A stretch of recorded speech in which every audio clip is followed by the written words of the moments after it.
IELTS পরীক্ষার আগের ২-৪ ঘন্টা আপনার ফলাফলে বিশাল প্রভাব ফেলতে পারে। অনেকেই এই সময়টায় ভুল করে বসেন, যার কারণে তাদের কাঙ্ক্ষিত স্কোর আসে না। আজ আমরা এমন কিছু শিক্ষার্থীর গল্প শুনব, যারা পরীক্ষার আগের দিন ছোট কিছু পরিবর্তন এনে তাদের স্কোরকে অনেক উপরে নিয়ে গেছেন। সারা ছিল একজন মেধাবী ছাত্রী, কিন্তু পরীক্ষার আগের দিন সে অতিরিক্ত পড়াশোনা, নিজেকে গুটিয়ে রাখা এবং নেতিবাচক চিন্তায় ডুবেছিল। ফলাফল: ক্লান্তি, উদ্বেগ আর হতাশাজনক স্কোর।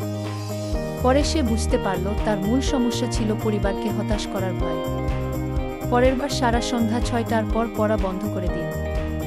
সে আরাম করল, যোগা করল এবং ইতিবাচক চিন্তা করল।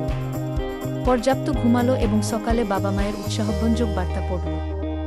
এই পরিবর্তনগুলো তাকে শান্ত ও আত্মবিশ্বাসী করে তুলল এবং সে ৮.৫ স্কোর পেল। আহমেদ পরীক্ষার দিন দেরিতে পৌঁছানো, আইডি খুঁজে না পাওয়া এবং জাঞ্চে আটকে পড়ার কারণে প্রচণ্ড চাপে পড়েছিল। তার প্রথম স্কোর ছিল হতাশাজনক। সে বুঝতে পারল ব্যবহারিক প্রস্তুতির অভাবই তার মূল সমস্যা। পরের বার সে পরীক্ষার কেন্দ্রের রাস্তা আগে থেকে দেখে নিল, প্রয়োজনীয় কাগজপত্র গুছিয়ে রাখল এবং একাধিক অ্যালার্ম সেট করল। এমনকি বিকল্প যাতায়াতের ব্যবস্থাও রাখল। এই ছোট ছোট পদক্ষেপগুলো তাকে শান্ত থাকতে সাহায্য করল এবং সে ৮ স্কোর পেল। মা পরীক্ষার আগের রাতে সারা রাত জেগে পড়াশোনা করেছিল, অতিরিক্ত ক্যাফেইন নিয়েছিল এবং খাবার বাদ দিয়েছিল।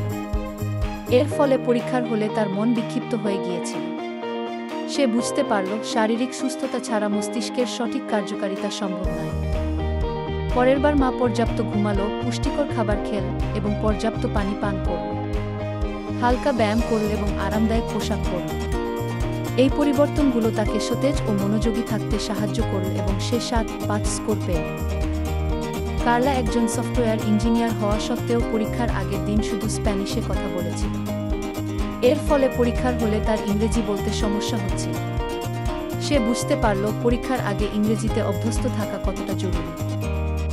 পরের বার কার্লা পরীক্ষার আগের পুরো দিন শুধু ইংরেজিতে কথা বলল।